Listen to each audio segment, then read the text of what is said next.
Hello friends, स्वागत है physio पाठशाला में। आज हम नया टॉपिक डिस्कस करने वाले हैं कि हम सनलाइट से हमें विटामिन डी कैसे सिंथेसिस होता है हमारे बॉडी में, कैसे हेल्प होती है सनलाइट से हमारे बॉडी में विटामिन डी की। तो वो हम डिस्कस करने वाले हैं। ओके, तो हमारा टॉपिक क्या है आज? How sunlight increases vitamin D synthesis in human body.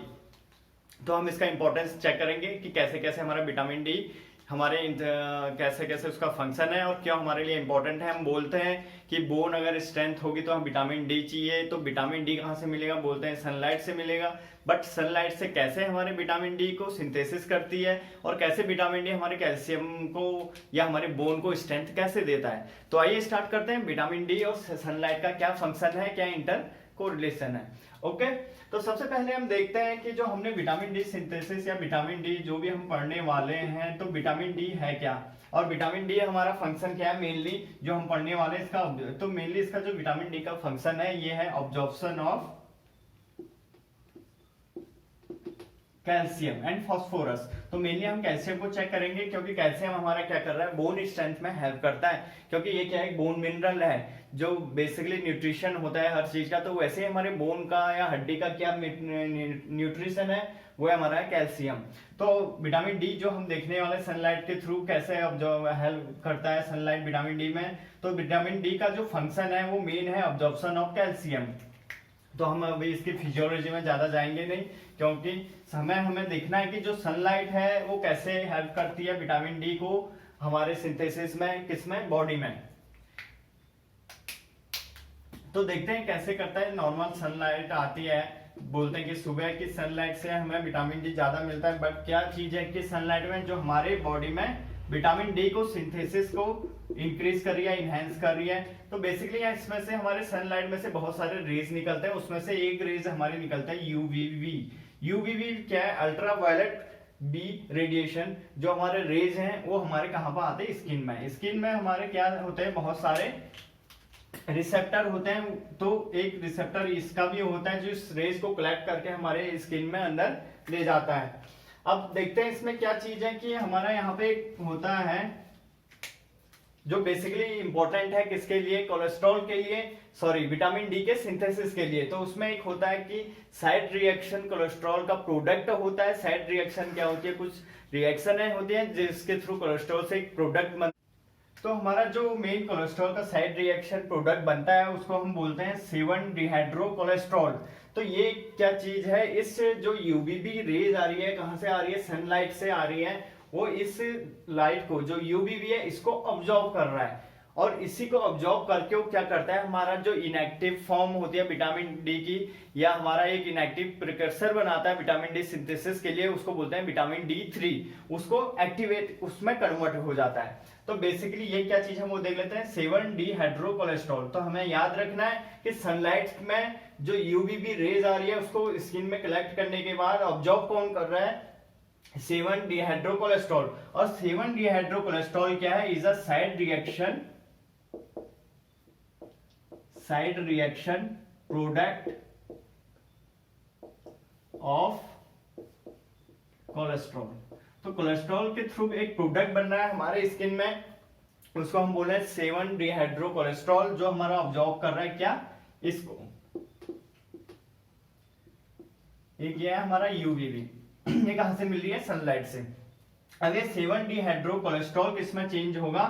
Pre vitamin D3 में। Pre vitamin D3 is an active form of vitamin D. अब इसके थ्रू इसके बाद ये क्या होता है, ये एक्टिवेट होता है विटामिन डी में, जो कि मेन एक्टिव साइट है विटामिन डी की, विटामिन डी3। और लास्ट में हमारा जो भी हमारा विटामिन डी का फॉर्मेशन है वो हमारा पूरा कंप्लीट होगा। तो बेसिकली हमारी कहानी ये थी, जो हमारा सनलाइट है, सनलाइट से जो यूवीबी है इंपॉर्टेंट, इस रेस को, रेडिएशन को कौन कलेक्ट कर रहा है? स्किन में कोई रिसेप्टर होता है और वो ऑब्जॉर्व उसके बाद कौन कर रहा है उसको? 7 डिहाइड्रो कोलेस्ट्रॉल। जो 7 डिहाइड्रो कोलेस्ट्रॉल होता है वो इस कोलेस्ट्रॉल को साइड रिएक्शन से प्रोडक्ट बना है और उसके बाद ये हमारा चेंज होता है इनएक्टिव विटामिन डी3 में, देन विटामिन डी में, जो उसका एक्टिव फॉर्म है विटामिन की। जो विटामिन डी, तो ये हमारी कहानी थी कि कैसे सनलाइट रेज कर रही है तो ये हमारा पूरा अभी तक मतलब विटामिन डी का कोई सिंथेसिस पूरा फिजियोलॉजी नहीं है, क्योंकि इसका विटामिन डी का जो सिंथेसिस है लीवर, इंटेस्टाइन एंड किडनी के अलग अलग लेवल पर होता है। बट हमने अभी नॉर्मल देखा कि जो सनलाइट है इसमें कैसे कैसे हेल्प कर रही है। तो हमें पता होना चाहिए कि सनलाइट में यूवीबी होते हैं जो हमारे स्किन के थ्रू ऑब्जॉर्व होता है, जिसमें 7 डिहाइड्रोकोलेस्टेरॉल ऑब्जॉर्व करता है और फिर कन्वर्ट होता है किसमें, प्री विटामिन D3 में, देन विटामिन डी के मेन एक्टिव फॉर्म में। ओके, अब हम देखते हैं कि जो विटामिन डी है और जो हम बोलते हैं कि विटामिन डी अगर हमें हमारी बॉडी में अच्छे से होगा मेंटेन तो हमारा बोन स्ट्रेंथ बढ़ेगी। अब वो बोन स्ट्रेंथ या डेंसिटी कैसे बढ़ती है और विटामिन डी को कब एक्टिवेट होता है, जब वो कैल्शियम के ऑब्जॉर्प्शन को हेल्प करता है। तो नॉर्मल हम एक एग्जांपल लेके चलते हैं। मान के चलो कोई डिजीज हो गई, कोई मिनरल डिजीज हो गई जिसमें हमारा कैल्शियम का मिनरलाइजेशन अच्छे से नहीं हो पा रहा है बोन में। ओके, पहले एक नॉर्मल चीज देख लेते हैं। हमने ये हमारी बोन हो गई कोई, ओके, अब इस बोन को अच्छे से स्ट्रेंथ या अच्छे से बाहर से कैल्सिफिकेशन होने में टाइम लगता है जब ये ग्रोथ होती है, वो बात की बात है, अच्छी पूरी कहानी। बट हमें नॉर्मल क्या होता है, इस बोन में भी हमारे 3 सेल होते हैं, जिसका भी हमने लेक्चर ले चुके हैं कि इसके 3 सेल होते हैं, उनका फंक्शन क्या क्या है। अगर आपको देखने होंगे तो हम डिस्क्रिप्शन में वीडियो डाल देंगे। एंड बट हम अभी नॉर्मल समझेंगे कि बोन में क्या क्या होता है। बोन में 3 सेल होते हैं, ऑस्टियो मीन्स बोन, एंड इसके पीछे से क्लास्ट एक सेल, ब्लास्ट एंड साइड। तो 3 सेल होते हैं बोन में, ऑस्टियोक्लास्ट, ऑस्टियोसाइट। ऑस्टियोक्लास्ट का फंक्शन है रिजॉर्प्शन, जो हमारे बोन है उसको रिजॉर्प्शन करना। ब्लास्ट का काम है फॉर्मेशन, न्यू बिल्डिंग, मतलब न्यू बिल्ड करना बोन को। कोई बोन फ्रैक्चर हो जाता है, बोन कहीं पे बोन की वीकनेस हो जाती है तो रिबिल्ड करना बोन को ऑस्टियोब्लास्ट का फंक्शन है। और साइड का फंक्शन है सिग्नल भेजना, अगर कहीं पर कैल्शियम का कमी है या बोन वीकनेस है तो क्लास्ट या हमारा क्या बोलते हैं, ब्लास्ट का काम ज्यादा हो रहा है, क्लास्ट का काम कम हो रहा है, तो साइट उसको मेंटेन करके रखती है। ये देखो, ठीक है।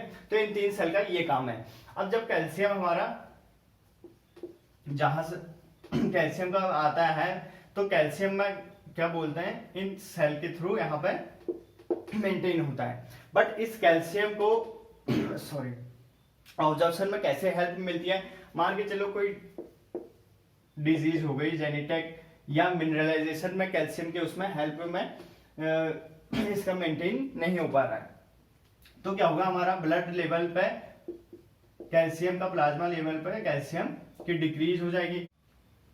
तो एग्जांपल लेते हैं, एनी डिजीज, कोई भी डिसऑर्डर हो गया, कुछ भी चीज हो गया जेनेटिकली या मिनरलाइजेशन जो कैल्शियम का है इसमें डिस्टरबेंस आ गया, तो कैल्शियम का जो मिनरलाइजेशन है इसमें डिस्टरबेंस आएगा। इसमें डिस्टरबेंस आएगा तो प्लाज्मा लेवल या ब्लड लेवल पर हमारा कैल्शियम का डिक्रीज होना स्टार्ट हो जाएगा। कैल्शियम डिक्रीज होगा, इसको हम हटा देते हैं। ये तो एक नॉर्मल मैंने बताया था कि हमारे बोन में सेल होते हैं जो कैल्शियम को ऐसे ऐसे रेगुलेट करते हैं। हमने मेनली देखना विटामिन डी का रूल। अब कैल्शियम जैसे कम होगा ये एक्टिवेट करता है किसको, 3 साइट होता है हमारे, बेसिकली पैराथायराइड जो हमारा पैराथार्मोन होता है इस ग्लैंड को एक्टिवेट करता है। ओके, जो हमारे पैराथ ग्लैंड है इसको एक्टिवेट करता है कि भाई कैल्शियम लेवल कम हो चुका है। ओके, अब ये क्या चीज करेगा, ये स्टिमुलेट करेगा, मेनली 3-4 चीजें होती है, कैल्सिटोनिन होती है, पैराथ हार्मोन होता है, एंड एक होता है vitamin D hormone. Basically vitamin D चीज जो हम पढ़ रहे हैं। अब इसमें क्या होता है, जो विटामिन डी है यहाँ पर किडनी के लेवल पे हमारा इसका एक्टिव फॉर्म होता है, जिसको हम बोल रहे हैं 25 हाइड्रोक्सी विटामिन डी, या उसके बाद एक्टिव साइट जो होती है। तो जो विटामिन डी का एक्टिव साइट होता है वो हमारा होता है किडनी के लेवल पे, जिसको हम बोल रहे हैं 125 डी हाइड्रोक्सी विटामिन। ओके, इससे पहले ऊपर एक चीज और होती है 25 हाइड्रोक्सी विटामिन डी। तो ये 2-3 चीजें होती हैं इसमें। ये हमारे फिजियोलॉजिकल में इसके वो होते हैं, जैसे एक प्रिकर्सर विटामिन डी का एक्टिव साइट। तो बेसिकली जो एक्टिव होता है हमारा कौन होता है, ये 125 डिहाइड्रोक्सी विटामिन को हम एक्टिव विटामिन डी बोलते हैं, जो हमारा मेनली इसमें रोल करता है कैल्शियम अब्जॉर्प्शन में। अब इसको हम बोलते हैं कैल्सीट्रॉल। तो जो 125 डिहाइड्रोक्सी विटामिन है इसका एक्टिव फॉर्म होता है, इसको एक्टिव फॉर्म होता है किसका, विटामिन डी का, इसको हम बोलते हैं कैल्सीट्रॉल। तो कैल्सीट्रॉल भी बोलते हैं। तो अब बेसिकली हमने कहानी ये थी कि पैरेट ग्लैंड इसको एक्टिवेट, इसको स्टिमुलेट करेगा विटामिन डी को। विटामिन डी के कौन से फॉर्म को, इसको 25 हाइड्रोक्सी विटामिन को, ये एक्टिवेट होगा। तो ये एक्टिवेट किसको करेगा, जो हमारे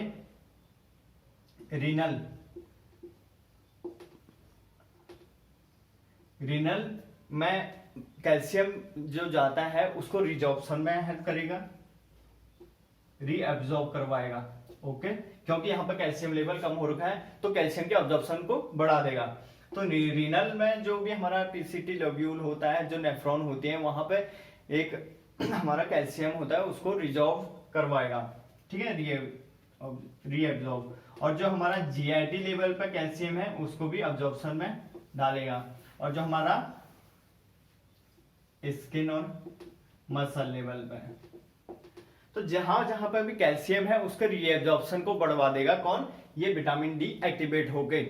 तो बेसिकली इसका फंक्शन क्या था, एब्जॉर्प्शन ऑफ कैल्शियम। तो एब्जॉर्प्शन ऑफ कैल्शियम में कैसे कैसे हेल्प करता है कि ये क्या करता है, जो हमारा रेनल में नेफ्रॉन होता है उसके कैल्शियम के रीअब्जॉर्प्शन को बढ़वा देता है, जीआरटी में कैल्शियम, एंड देन इंटेस्टाइन में भी हेल्प करता है एब्जॉर्प्शन में किसके, कैल्शियम के। तो बेसिकली ये अभी हमारा, जब हम सिंथेसिस, इसके बाद नेक्स्ट लेक्चर हम डिस्कस करेंगे जिसमें विटामिन डी का पूरा ओवरऑल फिजियोलॉजिकल सिस्टम में हम सिंथेसिस देखेंगे कि विटामिन डी लीवर और किडनी में कैसे कैसे विटामिन डी जो एक्टिवेट साइट होती है कैसे फॉर्म होती है नॉर्मल। तो हमने बेसिकली ये कहानी कहाँ से समझी थी, जो हमारा कहाँ है, सनलाइट। जो हमारा सनलाइट है इसमें क्या था, यूवीवी, जो हमारा क्या हो रहा था, 7 डिहाइड्री कोलेस्ट्रॉल से vitamin D 3 activate and pre and active.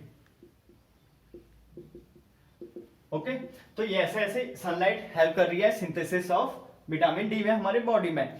और हमने समझा कि अगर कोई डिजीज हो जाती है तो हमारा बोन कैसे वीकनेस हो जाता है। तो अगर हमारा ये विटामिन डी नहीं होगा, मान के चलो पैरेथ हार्मोन ने एक्टिवेट करा किसको, इस विटामिन डी को, बट ये विटामिन डी नहीं है। अगर ये विटामिन डी नहीं है तो हमारा जो रीनल में रीअब्जॉर्प्शन बढ़ना था, जीआईटी में बढ़ना था, इंटेस्टाइन में रीअब्जॉर्प्शन बढ़ना था कैल्शियम का, वो नहीं बढ़ेगा। अगर ये नहीं बढ़ेगा तो हमारा जो कैल्शियम पहले से ही लो चल रहा है किसी डिसऑर्डर की वजह से, वो लो का लो ही रहेगा, लो का लो ही रहेगा। तो जो हमारी बोन है, जो हमारी बोन है ये वीक होगी, इसमें फ्रैक्चर के चांसेस बढ़ेंगे और पेशेंट को या जो भी है पर्सन उसको वीकनेस होगी, उसकी बोन स्ट्रेंथ नहीं हो पाएगी।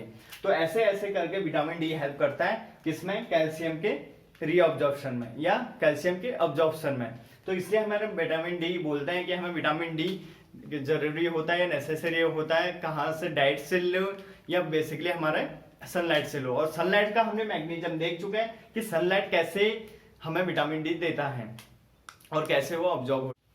तो ये था हमारा इसका रोल। ओके गाइस, ये हम इसी के साथ हम समाप्त करते हैं अपना इस डिस्कशन को। आपको अगर वीडियो पसंद आए तो प्लीज कमेंट करें, लाइक करें, शेयर करें और सब्सक्राइब करें नए हैं चैनल पे तो। और नेक्स्ट हम इसका विटामिन डी का पूरा फिजियोलॉजिकल सिंथेसिस देखेंगे, कैसे कैसे सिंथेसिस होता है। बट एक नॉर्मल हमारा ये over medical non medical video के लिए था कि विटामिन डी सनलाइट कैसे हेल्प करती है विटामिन डी के सिंथेसिस में। Okay, thank you, bye bye.